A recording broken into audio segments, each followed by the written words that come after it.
anzalas sakinata fi qulubil mu'minin liyazdadu imana ma'a imanihim. Asyhadu an la ilaha illallah wahdahu la syarikalah wa asyhadu anna Muhammadan abduhu wa rasuluhu la nabiyya ba'da. Raditu billahi rabba wa bil islami dina wa bi Muhammadin nabiyya wa rasula. Rabbi zidni ilma warzuqni fahma bi rahmatika ya arhamar rahimin. Alhamdulillah, anak-anakku sekalian yang dirahmati Allah Subhanahu wa taala, pada malam hari ini berkat rahmat dan karunia Allah Subhanahu wa taala kita diberikan kesehatan, kesempatan sehingga dapat melangkahkan kaki kita menuju majelis yang mulia ini. Kedua kalinya salawat serta salam semoga tetap tercurah kepada junjungan kita Nabi Muhammad sallallahu alaihi wasallam sebagai suri tauladan kita. Anak-anakku sekalian yang dirahmati Allah Subhanahu wa taala,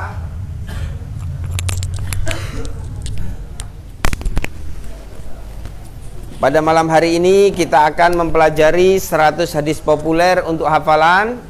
Pada malam hari ini kita akan membahas hadis yang keberapa?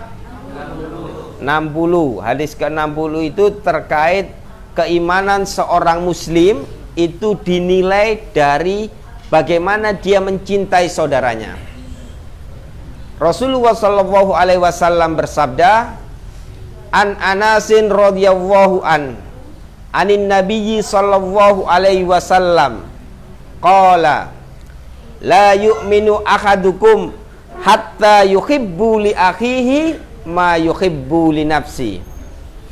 An Anasin radhiyallahu dari Anas, semoga Allah meridhoinya, anin nabiyyi sallallahu alaihi wasallam, dari Nabi sallallahu alaihi wasallam, qala, beliau bersabda, la yu'minu ahadukum, tidak beriman salah seorang di antara kalian. Nah, jadi semuanya itu tidak beriman. Hatta yuhibbu li akhihi ma yuhibbu li nafsi, sampai orang tersebut mencintai saudaranya seperti dia mencintai dirinya sendiri. Jadi dia bisa merasakan apa yang dirasakan saudaranya. Ketika saudaranya lapar, maka dia akan merasa bahwa bagaimana tidak enaknya lapar. Ketika saudaranya didolimi orang, bagaimana ketika dirinya didolimi orang, maka akan terasa sakit. Nah, ketika dia bisa merasakan penderitaan saudaranya, maka disitulah letak keimanan seorang mukmin, ya. Karena keimanan itu diukur berdasarkan apa? Berdasarkan kecintaan seorang mukmin, ya. Karena memang mukmin itu levelnya lebih tinggi daripada muslim. Kalau muslim itu berserah diri, ya. Tetapi mukmin ini betul-betul tingkatan satu level di atas muslim. Yang pertama itu dia muslim. Nah, ketika keimanannya bertambah, meningkat, maka dia masuk kategori mukmin. Nah, nanti ada tingkatan lagi di atasnya. Nah, apa di atasnya? Apa? Muttaqin. Nanti akan kita bahas, ya. Jadi ini merupakan satu level di atas seorang muslim. Ketika kita bisa merasakan pahitnya, pedihnya, penderitaan yang dialami saudara kita, maka disitulah terukur keimanan kita, teruji keimanan yang ada di dalam hati kita. Karena memang iman itu tidak bisa kemudian dilihat oleh manusia, tetapi perlu dibuktikan. Imam Al-Ghazali di dalam kitabnya beliau mengatakan bahwa keimanan seseorang itu terukur. Al-imanu iqraru bil lisan. Iman itu diucapkan dengan lisan, dengan mulut. Wa tasdiqu bil qalbi, dan dibenarkan oleh hati. Hati betul-betul meyakini. Wa amalul bil arkan au bil jawarih, dan pembuktian dari keimanan adalah perbuatan anggota tubuh. Jadi tidak bisa kemudian kita hanya amantu billah, aku beriman kepada Allah. Hanya lisan saja, tetapi hatinya tidak membenarkan. Nah, itu biasanya imannya seperti itu, imannya siapa? Lisannya beriman tapi hatinya tidak. Siapa? Yang begitu itu. Orang apa? Orang munafik, ya.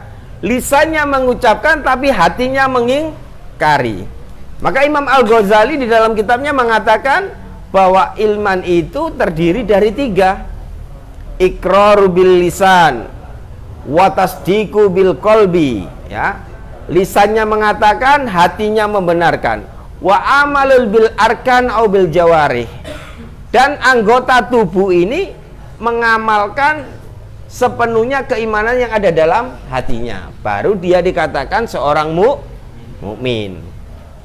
Nah, tinggal kita pingin yang mana? Masih pada level muslim atau mukmin? Nah, itu pilihan, ya. Itu pilihan. Kalau kita memang ingin surga yang mulia, yang diridhai Allah Subhanahu wa taala, tentunya kita akan menaikkan tingkat dari seorang muslim menjadi mukmin. Karena yang terjamin itu nanti seorang mukmin. Karena muslim itu bisa jadi dia disengat dengan api neraka, ya kan? Jadi seorang muslim bisa saja kemudian dia disiksa. Tapi bagi seorang mukmin bisa jadi Allah mudahkan hisabnya. Karena dia sudah merasakan pedihnya saudaranya.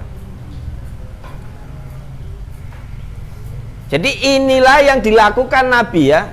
Jadi pada suatu ketika akan mengadakan perang Khandaq, perang di mana Rasul membuat parit, ya.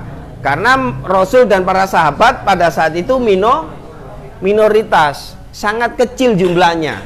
Mereka akan diserang oleh suku berbagai macam. Kalau bahasa sekarang itu tentara multi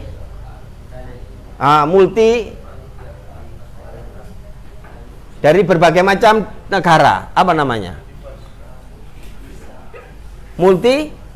Multinasional. Jadi betul-betul berbagai macam. Ada Yahudi, ada Nasrani yang mau nyerang itu, ya.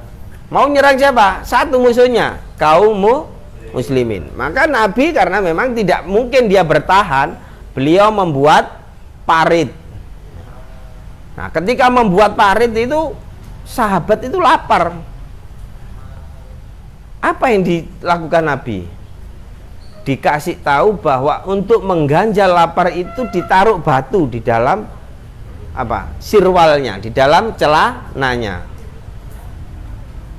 Sahabat heran, kok tidak diberi makan, justru disuruh mengganjal dengan batu. Nabi ini gak bener ini, kan begitu ya.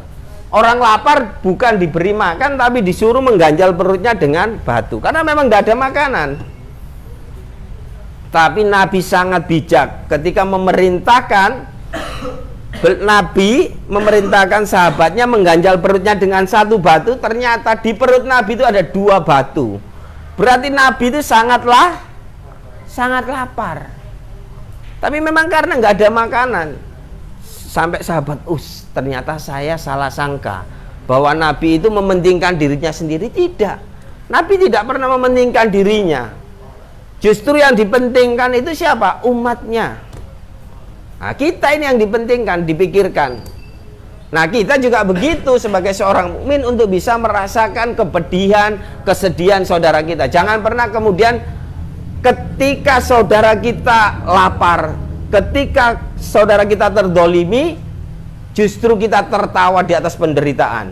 Nah, memberikan kalimat-kalimat yang menyakitkan. Wah, itu menunjukkan ketiadaimanan dalam diri kita. Ada mukmin yang kemudian jatuh, bukan ditolong malah syukurin, ya, diketawain, ya. Mestinya ketika seorang mukmin tahu ada saudaranya yang terpeleset, sebisa mungkin dia untuk membantu, bisa dibawa ke puskesmas, dibawa ke dokter, nah, begitu, diobati. diberikan kebahagiaan, bukan kemudian saudaranya jatuh kemudian tertawa. Nah, itu ciri-ciri orang mukmin di situ. Jadi kalau pengen lihat orang mukmin, ketika saudaranya sakit, dia merasa sakit. Dia harus bisa membahagiakan saudaranya. Karena al-mukmin akhul mukmin ikhwah. Seorang mukmin dengan mukmin yang lainnya adalah saudara. Di selain dikatakan kalbulyanul wahid. Wa fi riwayatin ukhra kal jasadil wahid, ya. Di riwayat lain dikatakan sebagai satu tubuh yang utuh. Jadi kalau kemudian ada anggota tubuh yang sakit, maka satu badan merasa demam. Nah, ini baru dikatakan sebagai seorang mukmin. Maka mari kita sempurnakan keimanan kita dengan merasakan penderitaan kesedihan saudara kita. Kita harus peduli terhadap saudara sesama mukmin, sehingga keimanan kita betul-betul sempurna di hadapan Allah Subhanahu wa Ta'ala. Semoga kita menjadi hamba-hamba yang memiliki nilai di hadapan Allah Subhanahu wa Ta'ala sebagai sosok seorang mukmin yang memiliki satu level di atas muslim.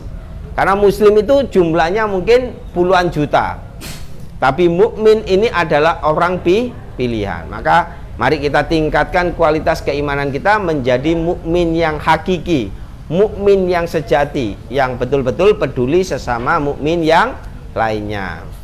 Baik mukmin yang berada di lingkungan kita, yang berada di wilayah kita, yang berada di negara kita, atau mungkin mukmin yang berada di luar negara kita, ya. Saudara-saudara kita di Palestina, saudara-saudara kita di Myanmar, di Muru, nah, itu semuanya saudara kita yang mereka ketika mereka didolimi maka kita merasa sakit. Semoga pertemuan pada malam hari ini membuka alam sadar kita bahwa kepedulian kita harus kita munculkan sejak saat ini dan seterusnya untuk peduli terhadap sesama mukmin yang lainnya. Semoga kita dapat mengamalkan hadis ini di dalam kehidupan kita sehingga kita menjadi mukmin yang sejati yang diridhoi Allah Subhanahu wa Ta'ala. Mari kita tutup pertemuan pada malam hari ini dengan membaca hamdalah dan kafaratul majlis. Alhamdulillahirabbil alamin. Subhanakallahumma wa bihamdika asyhadu an la ilaha illa anta astaghfiruka wa atubu ilaik.